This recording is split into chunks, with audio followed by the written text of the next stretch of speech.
What was your intention when you stabbed him? And what is anybody's intention when they stab somebody? What is your intentions? Michael, I'm trying to understand what he did to make you feel threatened that caused you to be proactive and stab him. I'm just trying to understand that. I don't understand what you don't understand. This is 27-year-old Michael Paul Adams. It's his third day out of prison, and already he's back in the interrogation room. Right now, you have the same objective as Detective Matt of Maricopa County over here, to find out what happened. Hey, Michael. This is not warm, but it's not cold. So I don't know if it's any better than what you got. So obviously you're cold, I assume? Yeah. Okay. Can you come over here and talk to me just for a minute? I'll get you like a blanket or something if you're really cold. My name is Detective LeBaron. My first name is Matt. So I understand when you talked to Officer Henderson, he read your Miranda rights. Do you remember that? Yeah. Okay. Do you understand your Miranda rights? You have any questions about that? I have the right to remain silent, right? Right. Anything I say can't be used against communicable law. Yes, sir. So I want to ask you a couple questions. Do you want to talk to me? Or are you willing to talk to me? I can reiterate what I've already, shared. Well, just so you know, I don't know what you've already told the other officers, so that's why I wasn't there when you guys had that conversation, so whatever you want to tell me is good, man. I'm just here to listen. I'm very tired. I understand that.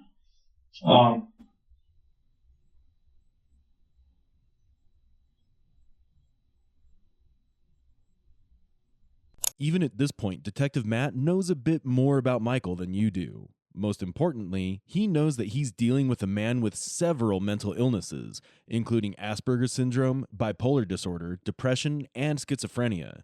This is why you can see him use empathetic yet directive language when dealing with Michael. I began by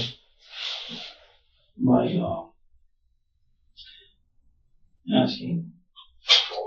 I say asking rather than inquiring. I was going to say inquired, but sometimes it's better to keep things simple.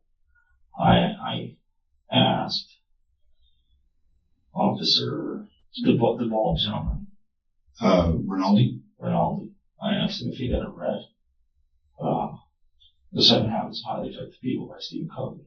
Actually, first I asked him if he'd ever seen any rappers in the National Geographic magazine. He said, no. I said, me neither. I think he asked me, should I have or something like that? I said, no, you should never. You see any rappers in the National Geographic. It's not something that's educational or valuable to teach about. Poetry is very, very essential to understand and teach and study.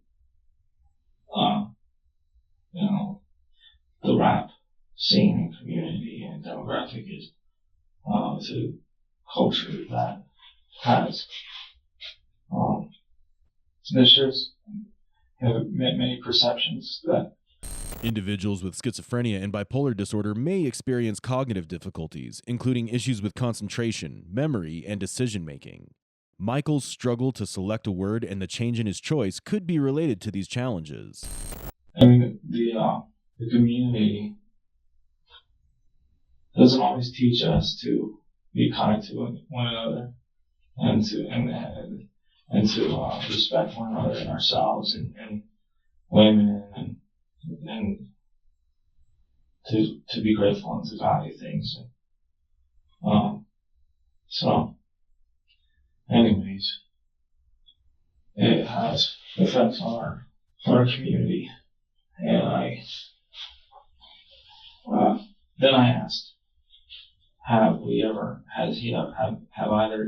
the gentleman Officer Rinaldi, and not Hernandez, Henderson? Henderson. Henderson was the guy you talked to. He was the one that originally stopped you. Yeah.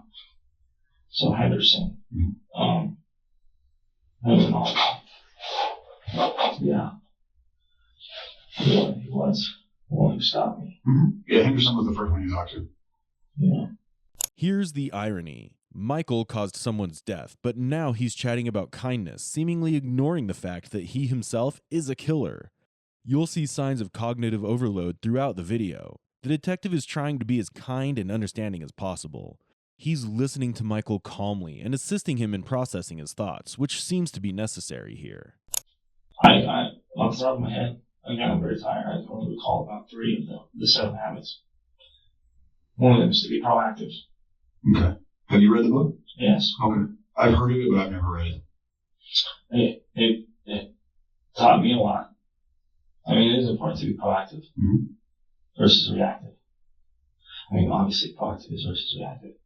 But so I just feel like I took a proactive approach to resolving, societal disease condition. You're being proactive for a problem? Yeah. Okay. The problem they're referring to is a 17-year-old boy, Elijah Al Amin, playing rap music. It was around 1:45 a.m. on July 4th, 2019, and Elijah had finished work at a Subway sandwich shop and stopped at a Circle K convenience store in Peoria, Illinois. He had stopped to get a soda from the soda machine when Michael stabbed him in the back and slit his throat. The reason? Elijah had been listening to rap music, which according to Michael meant he was a threat to society. Was the guy playing rap music or listening to rap music or? Yes. Okay. They're out in the parking lot. Oh, okay. So was he playing it like on a radio or his phone or the car or something? Yeah. Okay. When you were out in the parking lot, you saw him or heard him listening to the music? Yes. Okay. I don't know. That's why I was asking. Okay. Did he say anything to you? No. No? Did you say anything to him? You were talking about communicating. Did you say anything to him? No. Okay. What kind of rap music was he listening to? Do you remember? All I remember is something about you don't want no problems with me or something like that. If you feel that it's threatening to you, I understand that. I don't know why it's threatening because I don't listen to. I don't know. The demographic is primarily, a group of people that generally, target white families. They glorify theft and gang violence and things of that nature. And there are Mexican families, there are black families, there are white families who are all victims of, the type of, the product of that. And the product of the message that the music gives? Yes. Or send out, I guess, or, okay. Michael is making a broad assumption about an entire demographic based on their music preference, which is a form of stereotyping. By asking questions, Detective Matt is keeping the line of communication open, fostering a dialogue rather than confrontation. So when you were in the store, so he was playing the music in the parking lot in his car? Yeah. Okay. He didn't say anything to you, not like that when you were in the store? No. Okay. Okay. So you just wanted to protect yourself and the community? Yes. Okay. Why did I do that? Well, that depends, on if other people in the community are ready to make a decision that's similar, and if other people are prepared or not. Now, it appeared to me as though the community was prepared for that type of action. Do I know that? No, but I felt that way. Okay. Why did you feel that, rather than like talking to him or something like that, why did you feel that you needed to stab him? I understand you were protecting the community. I understand that. That part I understand. I still listen to rap music, so Okay, because I am constantly yelled at, attacked, targeted by people who have this mentality, who listen to this music, who run the streets in gangs, I'm from a law enforcement family, military family, and I am constantly attacked, and talking to these people is not effective. It doesn't do any good? No, it does not. Okay? So, rather than be attacked, reacting, which is what I've done previously, I took a proactive approach, and I'm still alive, so. Okay. I don't know what you've been through. I don't know what your experiences are, so I don't want to put words in your mouth. You're a detective? Yes. How long have you been? I mean, you must have patrolled the streets for some time before you became detective. Or you. No, I worked the road for about 8 years. I'm a detective for about 10. So you must have been attacked on many occasions. Yes. People who are in gangs, who listen to rap music. Are there people who listen to other types of music as well who target law enforcement? Am I law enforcement? I have this body language and mentality. Okay, I was raised by Sheriff Joe and not Sheriff Joe, himself, right. His influence. Okay? Mm-hmm. And my dad, just trained me to be aware of my environment and always thinking, always aware. And I have been attacked for a long time by people that are in gangs. Mm-hmm. Okay, I'm not in any gangs. I've never been in. We can analyze this from two perspectives. If we approach it from Michael's point of view, it seems more accurate to describe his inquiry about Detective Matt's experience as a latent challenge, something that's not necessarily intended to confront, but to seek validation for his beliefs.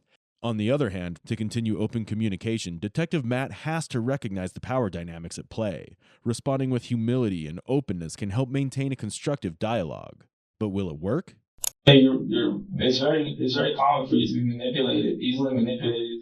If you understand this disorder, you understand that there's a social disorder, and sometimes people are, there are people who I've met, who I, have trusted, and it may have appeared as though I was their friends or something like that, but it was really just I was being misled, and or I needed money, and so I, engaged in some kind of business transaction, and again, where other people may have understood that, danger was imminent or that this person was not, a good person, I did not.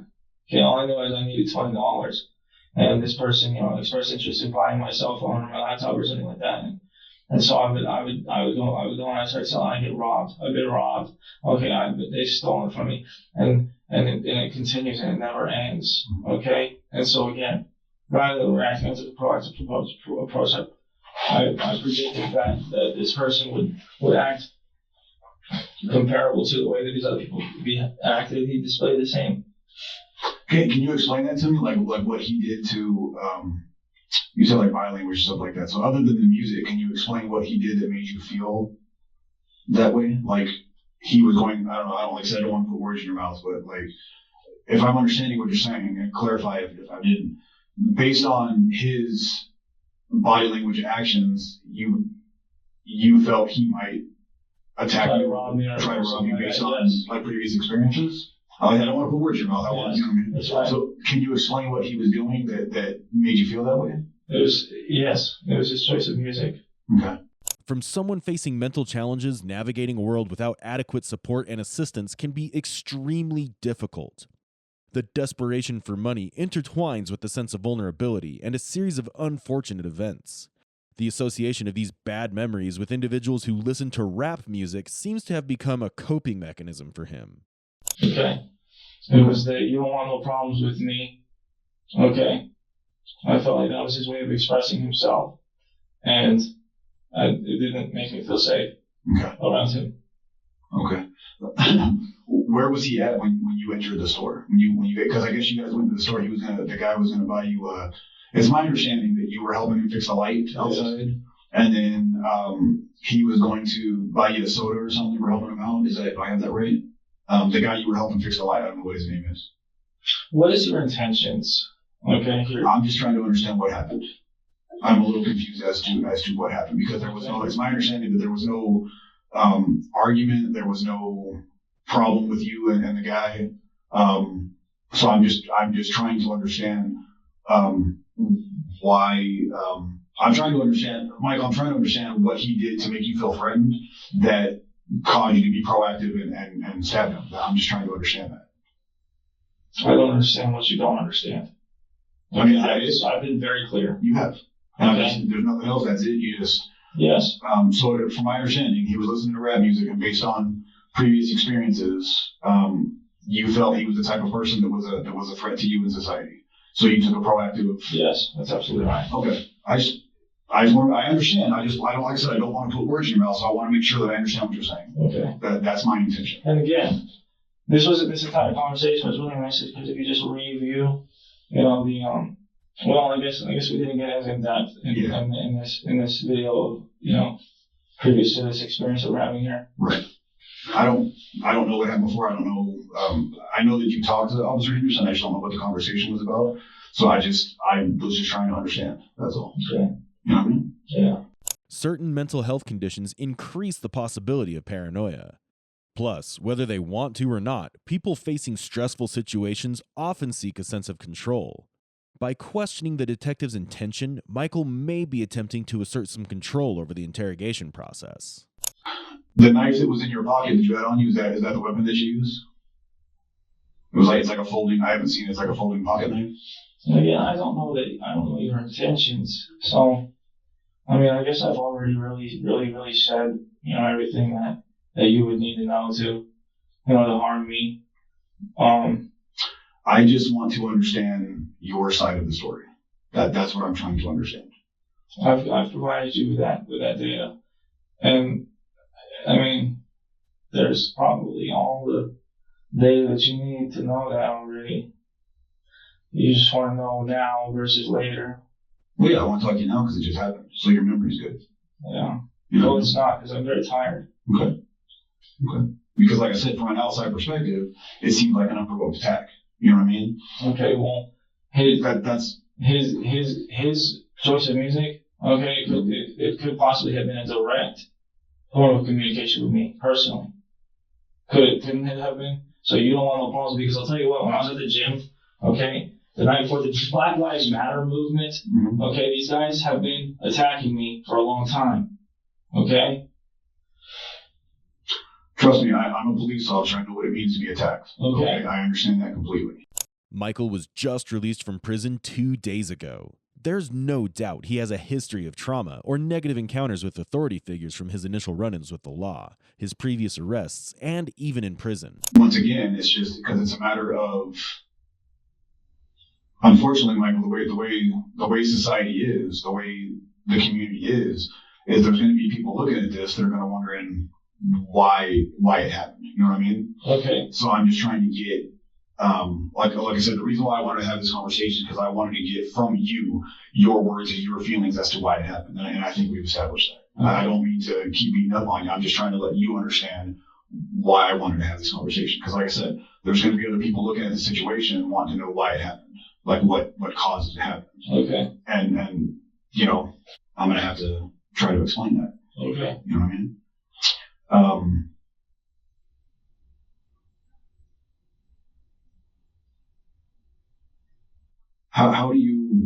How do you feel about, basically stabbing the guy? Is it? I feel like there are over 7 billion people on Earth. Okay. And in Earth, we have good people who have sound moral values. Okay. Mm-hmm. And quite a lot of the people who do not live in America. Okay. And there are good people here too. Mm-hmm. Okay, but in these major metropolitan areas, there's a lot of shit, and I'm one of the very few white people, in the area, and I'm attacked often simply because I'm white by Native American people, okay, by Mexican gangs, by black gangs, and he was listening to music that was like these gangs. Right. Okay. Mm-hmm. And it made me feel unsafe. Okay. What was your intention when you stabbed him? I know you said you were trying to be proactive. But what is anybody's intention when they stab somebody? Well, in my mind, it's to kill someone. But I don't want to speak for you. I'm not in your mind. I don't know what you're thinking. You know what I'm saying? I don't want to put words in your mouth. Okay. So I'm asking you what your intention was. Like I said, there's going to be people looking at this, and I don't want to speak for you. My intention was not to be killed. Okay. Okay. Mm-hmm. Michael's statement about his intention not to be killed himself aligns with a survival anxiety. I would call it self-defense. That's my perception. Okay. Okay. That's why I'm asking you, because I want it to be your perception and how you felt. I want it to be your words. You know what I mean? Yes. Right. So the music made you feel threatened, and you took a proactive approach to stop yourself from being hurt in the future, yes. Right. Because people are driving by me in cars, and they get out of their cars and they throw rocks at me, or they try to hit me with bars and poles or whatever.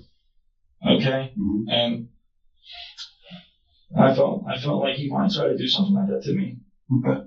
And like I said, that's your perception. I mean, no one, that's how you feel. No one can take that away from you. Okay. You know what I mean? Like I said, just trying to understand. So, he had a couple of injuries on him. He had a wound back here and then his neck. Yeah. Did you do both of those? Yes. Okay. We're gonna do. We're writing a search warrant right now because I'm going to take your clothes. I'll give you some other stuff to wear, but we're going to take your clothes and impound them as evidence. Okay. Okay. Michael, so you're aware, he is deceased. He did die. Okay. Okay. Considering Michael's mental state, it's very hard to verify if he really had these experiences or if they were extreme hallucinations. In any case, it can explain why Michael had been labeling his attack on Elijah as self-defense. His seemingly indifferent response of okay upon learning about Elijah's death is the result of emotional detachment. And I don't want to speak for you, but I assume that's what your intention was. So my intention was not to die. Right, you're right. I apologize. That's what like I said, I want it to be your words. So, but he did pass away. Okay. Okay. So, we're gonna, like I said, we're gonna do a search warrant to get your clothes and some stuff like that. So you're gonna have to kind of hang out for a little bit until we get that done. Do you have any questions? No. Okay. I mean, but again, I'm really exhausted. I understand that. So I'm going to go check on the warrant. I'll be back. If you have any questions, you don't have to ask me right now. You don't have to think about it right now, but just kind of hang tight here and I want to see where they're at on the search warrant. And then I can come back in a few minutes. And if you should happen to have a question, you can ask me then. Okay. Detective Matt has been polite all this while. This aligns with the need for empathy when dealing with individuals with mental health challenges. Simultaneously, he prioritized clarity to prevent misunderstandings. By steering clear of coercion or intimidation, Detective Matt has fostered an open environment conducive to effective communication. Patience is also crucial when dealing with individuals who may take longer to process and articulate their thoughts. Finally, Michael was charged with first-degree murder on July 11, 2019, but he was declared unfit to stand trial. The state had a 3-year window to restore his competency for the trial to proceed. After nearly 2 years in the custody of the Maricopa County Sheriff's Office, Michael Paul Adams was discovered deceased in his cell on April 17, 2021. His apparent cause of death was passing in his sleep, and as of now, no other cause has been determined. If I knew that what was going to happen, if I had a crystal ball and knew what was going to happen, I would have told them to keep him as long as they needed to save that little boy, but also to hopefully keep my son alive too. Because like I told you, there was hope, there was light, just a little dim light at the end of the tunnel that maybe one day with the right medication and the right mental health treatment that he should have had from the beginning, I would have been able to see my son on the outside of those gates. And no, that's not going to happen. Michael Adams' struggles, both with mental health and the circumstances that led to the incident, paint a picture of someone facing profound challenges. On the other hand, Elijah Amin, through no fault of his own, became a victim of an act that arose from these circumstances. So, can we truly differentiate between perpetrators and victims when mental health challenges play such a major role in an incident? Given the context, we invite you to share your thoughts and insights on this case.